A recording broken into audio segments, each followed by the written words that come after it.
Hello दोस्तों, इस video में हम जानेंगे भगवान श्री कृष्ण का 5 उपदेश के बारे में। दोस्तों, इस उपदेश को आप ध्यान लगाकर जरूर सुनिएगा अंत तक। भगवान श्री कृष्ण का पहला उपदेश। दोस्तों, मनुष्य को जब सफलता मिलती है तब उसमें जागता है अहंकार, और ऐसे में मनुष्य हमेशा एक बात भूल जाता है, झुकना। और मनुष्य सोचता है कि मैं क्यों किसी के समक्ष झुकूं, और ऐसा इसीलिए हो जाता है क्योंकि मनुष्य एक बात भूल जाता है कि इस संसार में उसने जो कुछ भी प्राप्त किया हुआ है वह सब कुछ झुककर ही प्राप्त किया हुआ है। बचपन में चलना सीखा तो इस धरती पर झुककर और गिरकर, बड़ों का आशीष भी लिया झुककर, और उसके साथ ही फसल काटने के लिए भी झुकना ही पड़ता है, और कुएं से पानी निकालने के लिए भी झुकना ही पड़ता है। भगवान से आशीर्वाद प्राप्त करने के लिए उनके समक्ष हमें झुकना ही पड़ता है। आंधियों में वृक्ष कैसे सुरक्षित रहते हैं? झुककर। और सम्मान कैसे पाया जाता है? झुककर। दोस्तों, किसी के समक्ष झुकने का अर्थ खुद का आत्मसम्मान खो देना नहीं है, बल्कि इसका अर्थ होता है कि विनम्र। दोस्तों, हम मनुष्य हैं और इस आकाश की ऊंचाइयों तक पहुंचने के लिए हमें किसी पक्षी की भांति पंखों की जरूरत नहीं है, बल्कि हम जितना झुकेंगे उतना ही हम ऊपर उठते चले जाएंगे। भगवान श्री कृष्ण का दूसरा उपदेश ध्यान से सुने। दोस्तों, आप इस संसार में ऐसे कई लोगों को जानते होंगे जिन्हें आप स्वार्थी मानते होंगे, और आपका आवश्यकता पड़ने पर ही आपका स्मरण करते होंगे, अन्यथा वर्षों तक कहीं दिखाई नहीं पड़ते होंगे। लेकिन उनको जैसे ही आपकी आवश्यकता पड़ती है तो वे लोग हाथ जोड़कर आपके सामने खड़े हो जाते हैं। दोस्तों, आपको उन लोगों पर बड़ा ही क्रोध आता होगा, है ना? और आपका मन छिन्न हो जाता होगा, और फिर आपके मन से यह स्वर निकलता होगा कि इस व्यक्ति को सहायता कभी नहीं करना चाहिए। किंतु आप ऐसा कभी भी मत कीजिएगा। अब आप यह सोच रहे होंगे कि क्यों कह रहा हूं मैं ऐसा? क्योंकि भगवान श्री कृष्ण कहते हैं, स्मरण रखिएगा कि दीपक का स्मरण व्यक्ति केवल तभी करता है जब अंधकार गहरा हो जाता है। इसलिए उस व्यक्ति को स्वार्थी मानकर खुद व्याकुल ना होइएगा, बल्कि स्वयं को दीपक मानकर आनंदित होइएगा और खुद को भाग्यवान समझिएगा, क्योंकि किसी को जरूरत पड़ने पर आपकी याद आती है, और आप इस संसार में किसी की सहायता करने के योग्य है। इस जीवन में किसी के स्वार्थी होने से स्वयं को दुर्भाग्य न मानिएगा। बस ये दृष्टि रखिए स्वयं के आत्मा पर, फिर मन प्रसन्न होकर बोलेगा कि जय श्री राधे राधे। भगवान श्री कृष्ण का तीसरा उपदेश पूरा ध्यान लगाकर सुनिएगा। दोस्तों, हमारा शरीर प्राकृतिक का सर्वोत्तम रचना है, और जो अंग और तत्व हमें मिले हुए हैं ना, उन सभी का अपना अपना एक संदेश है। क्या है वो संदेश जो हमें हमारे अंगों और तत्वों से मिलता है? जानने के लिए वीडियो के अंत तक बने रहिए।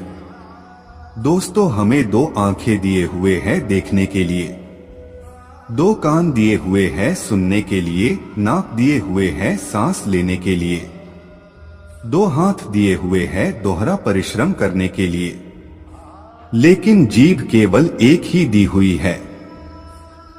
उस पर भी नकुले बलिष्ठ दांत दिए हुए हैं उसकी रक्षा के लिए। दोस्तों, आपने कभी सोचा है कि क्यों शब्द और शब्दों का उपयोग मनुष्य का सबसे बड़ा शस्त्र है, जिसका उपयोग जितना सोच समझकर किया जाए उतना ही मनुष्य अपने जीवन में ऊपर उठता है। इसीलिए दोस्तों देखो, सुनो समझो अधिक लेकिन बोलो कम, फिर आपको सफल होने से कोई नहीं रोक पाएगा। भगवान श्री कृष्ण का चौथा उपदेश जरूर सुनिएगा। दोस्तों, इस संसार में सबसे अधिक शुद्ध माना जाता है गंगा जल को। कभी आपने सोचा है कि क्यों गंगा जल शुद्ध होता है? क्योंकि गंगा जल का आविर्भाव ही शुद्ध होता है और उसका जन्म शुद्ध होता है। जहां से उसका प्रारंभ होता है वहां से ही वह शुद्ध होता है, और प्रारंभ का शुद्ध होना अति आवश्यक होता है। दोस्तों, हमारे जीवन में प्रारंभ होता है हमारे विचारों से, इसीलिए हमेशा अपने विचारों को शुद्ध रखिए, क्योंकि इन विचारों से बनते हैं आपके शब्द। आपके शब्द शुद्ध रखिए, क्योंकि इन शब्दों से आपके कार्य संपन्न होते हैं। आपके कार्य शुद्ध रखिए, क्योंकि आपके कार्य आपका स्वभाव बनाते हैं, और स्वभाव से बनती हैं आपकी आदतें, और आपकी आदतों से बनता है आपका चरित्र, और ये चरित्र संसार के समक्ष आदर्श के रूप में आता है। लेकिन विचारों से आदर्श तक की ये यात्रा तभी शुभ होगी जब आपके विचार शुभ और शुद्ध होंगे। इसलिए इस जीवन में और संसार में अगर आपको सफल और कामयाब इंसान बनना चाहते हैं तो आपने विचार शुद्ध रखिए, फिर आपका मन प्रसन्न होकर बोलेगा जय श्री कृष्ण। भगवान श्री कृष्ण का पांचवा उपदेश बहुत ही ध्यान से सुनिएगा। दोस्तों, यदि मैं आपसे पूछूं कि दूध और माखन इन दोनों में क्या संबंध है, तो आप कहेंगे कि ये तो सरल सी बात है, दूध से ही तो माखन बनता है।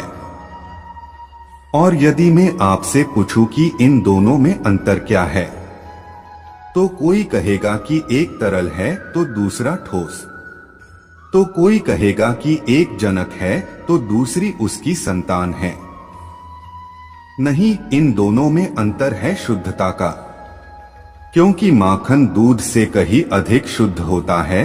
दोस्तों, इस बात को कुछ इस प्रकार समझा जा सकता है कि यदि कोई कीट आकर उस पात्र में गिरे जिसमें दूध रखा हुआ है, तो आप उस समय क्या करते हैं? आप दूध को फेंक देते हैं। लेकिन यदि कोई कीट आकर उस पात्र में गिरे जिसमें माखन रखा हुआ है, तो आप क्या करते हैं? आप उस कीट को निकालकर फेंक देते हैं, क्योंकि वो कीट मैला और दूषित है। ठीक उसी प्रकार यदि हमारा मन निर्मल ना हो तो कुविचार रूपी ये कीट आपके मन को भी दूषित कर देगा। लेकिन यदि हमारा मन माखन के भांति शुद्ध हुआ तो आपके मन में ठहरे हुए कुविचारों को स्वयं से ही मन से बाहर जाना होगा। इसीलिए हमेशा यह स्मरण रखिएगा कि इस संसार में कीट तो रहेंगे ही। अब आपको दूध बनना है या माखन बनना है, ये निर्णय आपका है। दोस्तों, सफलता दिलाने वाले भगवान श्री कृष्ण का 5 उपदेश अगर आपको पसंद आए होंगे और आपके लिए उपयोगी साबित हुए होंगे, तो नीचे कमेंट बॉक्स में राधे राधे लिखना न भूलिएगा। उसके साथ ही आप अपने दोस्तों के साथ इस वीडियो को शेयर जरूर कीजिएगा, ताकि अन्य लोगों को भी सफलता दिलाने वाले भगवान श्री कृष्ण के 5 उपदेश जानने को मिल सके। दोस्तों, हमारे चैनल से जुड़ने के लिए हमारे चैनल को सब्सक्राइब जरूर कीजिएगा। जय श्री कृष्ण।